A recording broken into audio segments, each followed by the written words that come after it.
Na literatura brasileira, as manifestações literárias desenvolveram-se paralelamente à literatura portuguesa.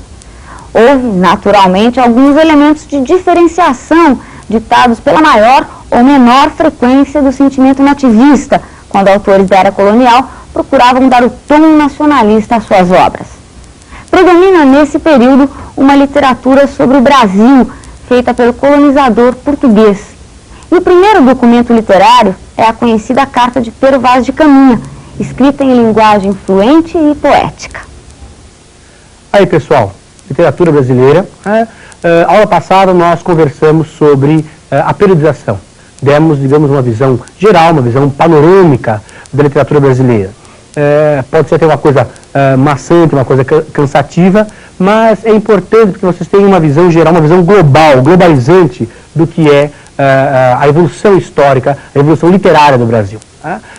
Aliás, muitas vezes, vestibulares, até a FUVEST, que faz uma prova sem ter grandes preocupações de decoreba, vocês têm muitas vezes ali a literatura brasileira pedida. 1881, aconteceu o quê? O que aconteceu nessa data? Qual a importância de 1881? Vocês têm então aí essa visão panorâmica. Hoje nós vamos nos ocupar de literatura e situação, quer dizer, a situação brasileira, a realidade brasileira, o contexto histórico brasileiro e a sua situação do ponto de vista histórico. Ou seja, eu vou tentar na aula de hoje mostrar a vocês que a literatura é um fenômeno artístico, é um fenômeno literário, mas que não é apenas uma coisa que acontece na cabecinha de alguns gênios maravilhosos, bafejados pelo talento. Não. A literatura é também muito um fenômeno cultural, um fenômeno histórico, um fenômeno social, e como tal guarda uma relação muito íntima, muito intensa, muito próxima com o contexto histórico, com o contexto cultural em que foi produzida, tá certo? Então hoje eu vou mostrar, sobretudo na era colonial, como a literatura anda par e passo, como a literatura ela anda muito íntima com o próprio contexto literário, com o próprio contexto cultural e sobretudo histórico, tá certo? A literatura é um reflexo desse momento histórico. E para isso eu vou começar mostrando para vocês a primeira atividade econômica da colônia, a segunda atividade econômica da colônia e a terceira atividade econômica da colônia e como essas atividades serviram de base para a própria manifestação artística do Brasil. Vejam aqui no quadro, né? Vocês têm aqui no quadro Era Colonial. Era Colonial, a primeira atividade, qual foi? É o pau-brasil, a produção do pau-brasil. Por que os portugueses vieram para o Brasil? Por quê? O que move as pessoas? Grana, bufunfa, jabaculê, né? Dinheirão. Vieram aqui atrás do dinheiro. O que era sinônimo de riqueza no século XVI? Metais preciosos. Chegaram aqui imaginando que encontrar rios de prata, cataratas de ouro, lagos de prata e ouro, todos misturados, aquela loucura. Chegaram aqui e viram o quê? Encontraram um monte de índio. E um monte de índia também, né? Todas peladinhas, mas o caminho perdeu o rumo de casa. Aí, o Joaquim olhou, mas não é o pau que vamos fazer aqui. Olharam em torno de si e viram um monte de pau. A primeira atividade do Brasil qual foi? Foi a extração do pau-brasil. Olha que bonitinho aqui. A extração do pau-brasil, primeira atividade econômica da colônia. Vocês sabem que a extração do pau-brasil é uma atividade extrativista, não é agrícola, que não favorece a fixação do homem na terra. Por isso que no século XVI não tem povoamento nesse país. Não tem povoamento. É o quê? É um vasto vazio humano. É um vasto nada. É um vasto nada. Vamos até dar uma olhadinha aqui no processo de extração do pau-brasil. Olha que bonitinho aqui a extração do pau-brasil. Que se fez o quê? Se fez na costa. Na costa, olha lá. Tem ninguém aqui. Aqui dentro tem ninguém. Ninguém aqui, ó. Ninguém. Só uns gatos pingados aqui, que arranhavam a costa como se fosse o quê? Como se fossem caranguejos. Ou seja, a extração do pau-brasil, que foi uma atividade que simplesmente não favoreceu a fixação do homem na terra. Não favoreceu, de forma alguma. Por isso, nesse país, nós temos aqui um vasto vazio humano, um vasto nada. Porque não há condições econômicas de povoamento. Se não há povoamento, porque não há condições econômicas, não há cultura. Por quê? Porque a cultura é um fenômeno meramente humano. Nós vimos que o ser humano produz cultura, adora fazer cultura. Juntou mais de 2 pessoas, estão fazendo cultura. Como não tem ninguém aqui, do ponto de vista ocidental, é claro, nós não temos literatura. Por quê? Porque a literatura é um fenômeno cultural. A literatura é um fenômeno cultural. Nós temos então aí Olha esta, não há povoamento. Por quê? Porque não há condições econômicas. Então você tem o quê? Uma rede de causalidade, uma rede de causalidade. Não há condições econômicas, não há povoamento, não há cultura, não há literatura. A única literatura feita é a feita lá fora, normalmente, com raríssimas exceções. A literatura sobre o Brasil. Uma literatura que fala sobre a nova terra descoberta, tá certo? Os costumes indígenas, potencialidades econômicas, características de flora, fauna e assim por diante. É a chamada literatura de informação século XVI. Essa situação mudou? Essa situação mudou. Nós temos então aqui a produção de cana. A produção de cana. Foi a segunda atividade econômica da colônia. Por quê? Primeiramente, devastou-se a mata nativa do pau-brasil. Acabou. Tem pau-brasil no Horto Florestal, tem pau-brasil no Jardim Botânico, tem pau-brasil na casa da vovó, lá não sei aonde, em Porto Seguro, no Play Center, mas o resto acabou. Destruiu a chamada mata nativa do pau-brasil. Joaquim olhou o Manuel e descobriram a cana-de-açúcar. A cana-de-açúcar, então, vai ser a base econômica para uma nova realidade. A cana-de-açúcar é uma atividade agrícola? É. Portanto, favorece a fixação do homem na terra? Sim.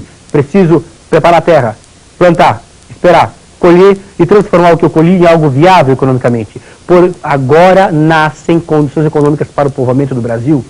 Vocês, meus amigos, vão dizer, é verdade, professor, é verdade. Onde, em que região se plantou cana com sucesso nesse país? O Nordeste brasileiro. Qual foi a primeira capital do Brasil? Salvador, Axé.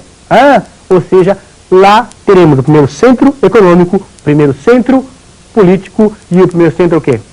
Se Salvador vai ser o primeiro centro, o Nordeste, melhor dizendo, vai ser o primeiro centro político, o primeiro centro econômico, qual vai ser o primeiro centro cultural? É evidente, o Nordeste brasileiro açucareiro. O Nordeste brasileiro açucareiro, meus amigos, certo?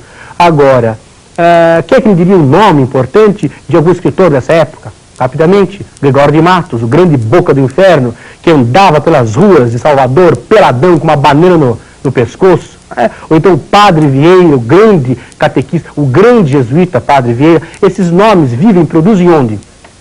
No Nordeste. No Nordeste brasileiro, açucareiro do século XVII. Por quê? Porque adoram ficar tomando banho de sol em Itapuã, o Padre Vieira fazer corrida de jet ski com aquela sunga de crochê cor-de-rosa? Não. Por quê? Porque ali é o centro econômico da colônia e toda aquela base econômica que permitiu a produção, o florescimento de uma cultura. Basta ir ainda hoje, não só Salvador, mas Recife, e atestar toda a opulência e toda a riqueza arquitetônica, toda a riqueza literária, cultural, que aconteceu no século XVII, graças à produção canavieira. Agora eu pergunto a vocês, qual o nome então dessa expressão literária? A expressão literária do Nordeste brasileiro açucareiro do século XVII, que tem nomes como Padre Vieira, Gregório de Matos, Manuel Botelho de Oliveira. Quem será? Você tem quem? Você tem o Barroco. O Barroco é o quê? O Barroco é a expressão literária do Nordeste brasileiro açucareiro do século XVII. E vai guardar nas suas obras grandemente. Você tem, por exemplo, poemas do Gregório de Matos que retratam a vida da Bahia, ou então os próprios sermões do Padre Vieira, que são atestados fidedignos, atestados fiéis da realidade brasileira do século XVII. Tá certo? Então temos aqui cana-de-açúcar, a primeira atividade econômica da colônia. A cana-de-açúcar. Qual foi, então, a decadência da cana? A cana entrou em decadência? Sim. Por que será? Primeiramente, devido à maneira altamente inteligente como se plantou cana no Brasil, não é isso? Plantou-se cana com grande tecnologia de ponta, satélites, engenheiros agrimensores, ou seja, cana-de-açúcar toca fogo, cana-de-açúcar, toca fogo, cana-de-açúcar. Depois, mais ou menos de 30, 20 anos dessa atividade, você queria fazer uma plantação de erva daninha lá, não dava. A terra estava cansada, fatigada, extenuada, exaurida, exausta, esgotada, estressada, exangue. Nada. Além disso, os holandeses levaram umas mudinhas de cana lá nas Antilhas, plantaram melhor tecnologia, o que não era muito difícil. E os nossos amigos lá na Europa também começaram a produzir o açúcar de beterraba. desbancando o açúcar brasileiro. Desbancando o açúcar brasileiro. Qual foi, então, a atividade econômica que substituiu a cana-de-açúcar? Mineração. Mineração, a terceira atividade econômica que produziu esse país, a colônia.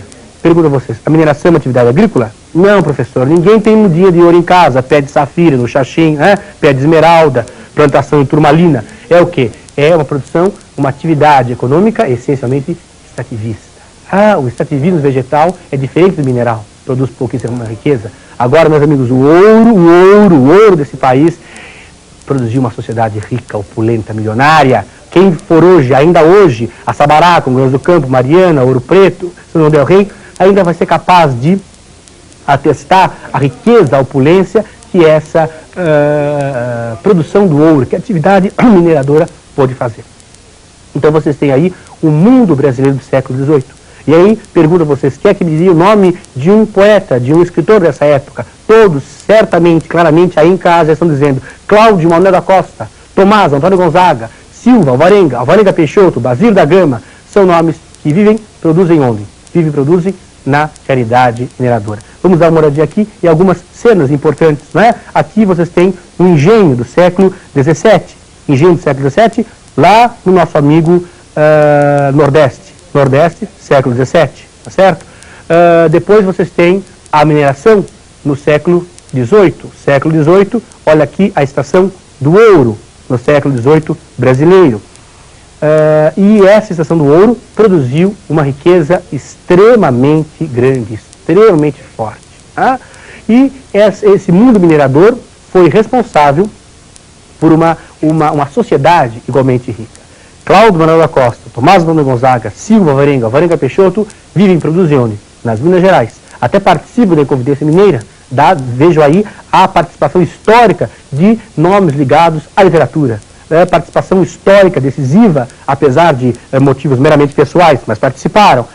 Temos aí, então, o mundo brasileiro e a expressão artística, a expressão literária do mundo brasileiro do século XVIII da mineração chamou-se arcadismo. Na aula de hoje, então, eu procurei mostrar a vocês como a literatura é, muitas vezes, reflexo de um dado momento cultural, de um dado momento histórico. E guarda com esse momento histórico-cultural uma relação muito intensa, muito íntima. É importante que vocês guardem sempre isso. A literatura está sempre envolvida, estará sempre envolta com a sua circunstância e a sua realidade. Isso torna-se ainda muito mais intenso, muito mais íntimo, quando falamos de literatura colonial brasileira. Tá certo? A partir da próxima aula, nós vamos pormenorizar literatura de informação, século XVI, barroco XVII e assim por diante. Tá bom? Espero contar com vocês na próxima aula e um abração.